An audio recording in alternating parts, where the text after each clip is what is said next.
Fabs. Today I'm not going to be fabricating any stone, but this is something that every granite shop has to deal with. Some deal with it in different ways than others.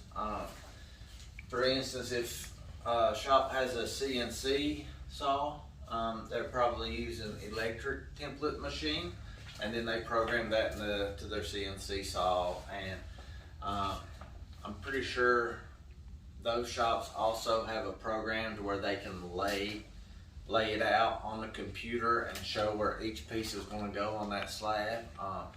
We are more a, I don't know, caveman style shop. We do everything old school.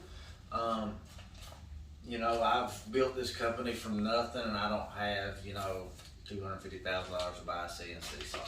But we still make sure to do everything perfect. I think there are positives to doing it the way we do it. I'm not going to get into all that on this video because that's not what it's about. But anyway, the grain on the stone is very important. You know, you have stones that are very uniform and are just spotty, but then you have stones that have just a lot of personality, a lot of lines running through it. When stones are like that, you have to be very, very careful how you line these templates up on that slab and cut it on a saw. If not, you're going to be throwing that material away and recutting it. You're going to have pissed off customers. And we stress it and stress it and stress it about the area where the seam goes together. For instance, say you have a fantasy brown and it's got lines in it. You have to make sure that the lines run to that seam. And you don't want to have lines going this way and then lines going this way in a seam. So everybody knows you have to do that, and it's easy when you're laying the templates on the slab to see you have a seam. You have to make that right. It's a little more difficult the other pieces that go in the kitchen. You know, say you've got an L, and then you've got an island, and then you've got another piece to the left side of the stove over here. It's a little more difficult to train your guys on making all those lines go the same way also. But me personally, being a granite guy, if I've got lines going this way on my peninsula piece and to the seam, and then on the left side of my cooktop, my lines are going the opposite way. Customer may not see that. I'm going to see it though.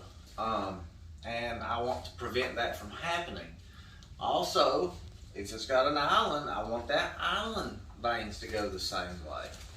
Sometimes it's not possible. Slabs are, you know, 120 inches long. You know, it varies. You might have a few that are 130, but they're usually around 116 to say 124. And then they're usually 65 to 75 inches tall.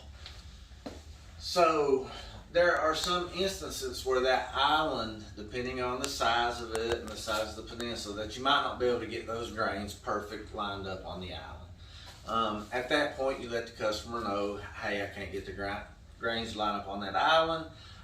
We can put a seam in it, or, you know, we can just do it the other way. Most will opt not to have a seam in it. So that's basically what this video is about. So I've implemented some new things.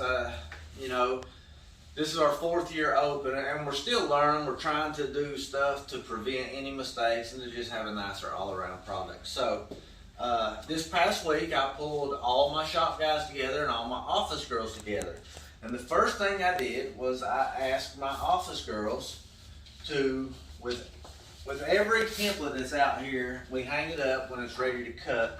We put one of these job sheets with it. It's got the customer name, the material color, whether it gets 4-inch backsplash, the edge profile, what type of sink, install date, etc. And this is on it. And then, of course, all the writing on the template. So what I asked the girls to do, in addition to that, is I asked them to make a copy of the drawing.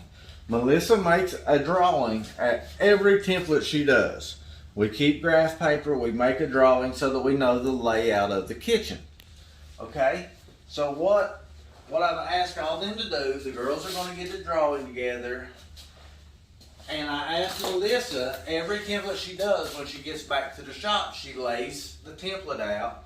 And if there's existing tile or there's a tear out, she has to add for that on the back. And she does her final touches, final marks here at the shop.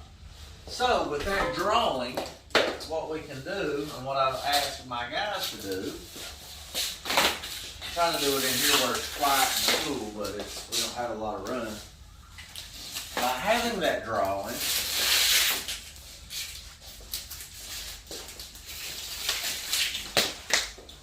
we can lay this out so we know that's our peninsula area.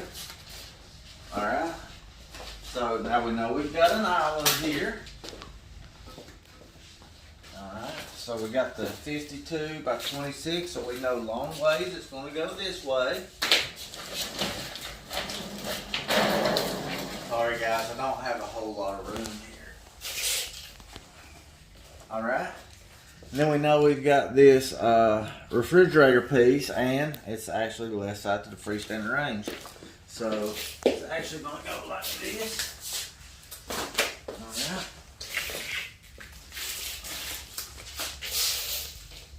And then we've got this piece here, and you can read your template here. Freestanding range, so you know you'll have 30-inch space in there, but that's going to be your layout, okay? So, White G doesn't have veins and things that you got to match up. Not a lot, maybe a little bit. But you know, this is exactly how this kitchen is going to lay out there. Of course, you're going to have more space in between. But I've asked Melissa or the guys on the saw to lay it out like this. And then what I've asked them to do is take a marker. And all I want them to do with this marker is I want them to make lines.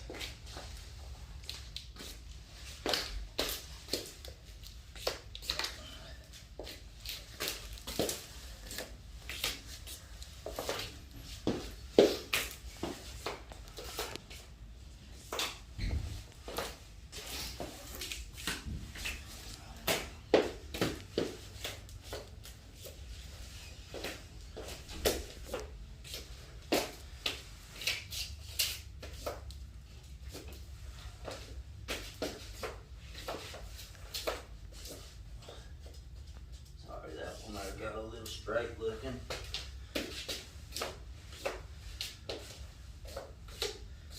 So by making these lines, we're going to know how those grains go. And if somebody's on the saw that didn't do the layout and all that beforehand, by putting these lines on there, they'll know they have to make that grain go the same way. When you get out on a job site, then you don't have one piece going this way and the other piece going this way. Yeah, you have a stove in between that area, but it just looks better. It looks more professional. Anytime you have backsplash, like this job's got backsplash, if you've got lines, you want to bookmark that. So I have all my guys make sure to leave 4 inches behind this piece, 4 inches behind that piece, and 4 inches behind that piece, so that they can get the backsplash that's bookmarked perfectly. A lot of shops around here don't do that. It might take an extra 30 minutes to set it up, to give yourself enough space. Yeah, you might have to make a few extra cuts, but damn, man, when you finish a job and all the backsplash is bookmarked, all the grains are going the same way, it's just the difference of having a professional granite shop or having somebody do it out of their backyard that don't know what they're doing. So, you know, I recommend any shop that is not CNC to do this. I wish I'd been doing it for the past 3.5, 4 years. But now I think it's going to save me.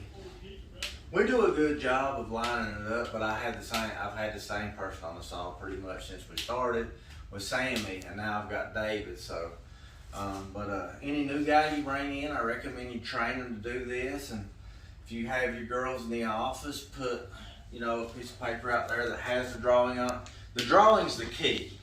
Without the drawing, you have no idea how this kitchen lays out. Without the drawing, heck, the island could be over here, Usually they're in the center, but, it just could turn anyway. But, I don't know, I think, a lot of our videos are about fabbing the stone, but, I think this is just as important, if not more important, than fabbing the stone perfectly.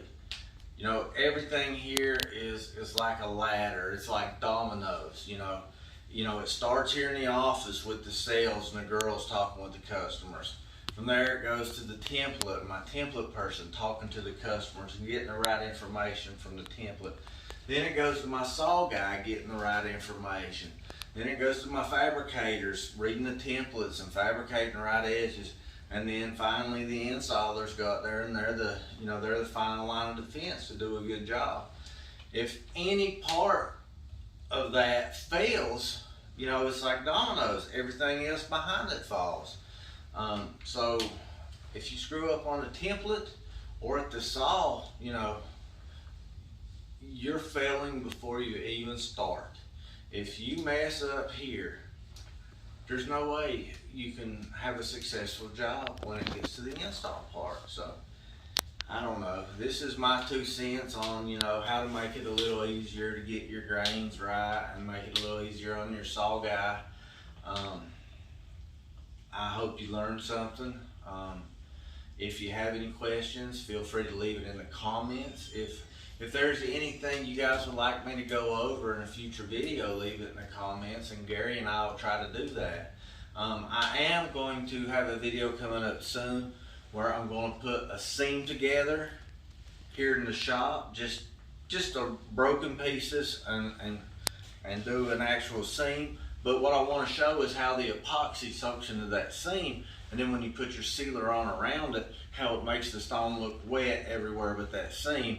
And we're going to see, the next day if it totally goes away and equals out, or if that stays in there, what's the best way to prevent that. So that's one video we're going to have coming up soon. And I've got some others I've been thinking about. But any info you guys could give me on things you want to see, we'll get to it. But, like and subscribe if you haven't, guys. We're going to try to get to 1,000 by the end of the year. So all new subscribers really help. And as always, I appreciate you guys watching, and I'll see you on the next one.